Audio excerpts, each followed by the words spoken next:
medyo problematic yung ano, no? Sitwasyon sa McLaren ngayon.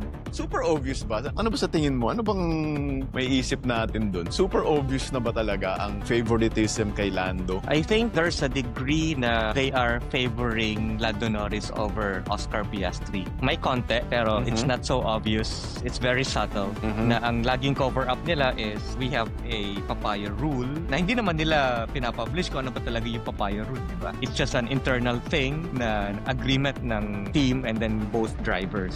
So yun. Pero ang lumalabas sa papaya rule na yun, ang laging may advantage is si Lando Norris. Oo nga eh. Parang laging si Piastri yung ano, yung lugi dun sa mga dun sa mga final decisions, no? Correct. Tapos ngayong lamang na si Norris, baka sabihin na ng McLaren yan, we have to prioritize the championship leader.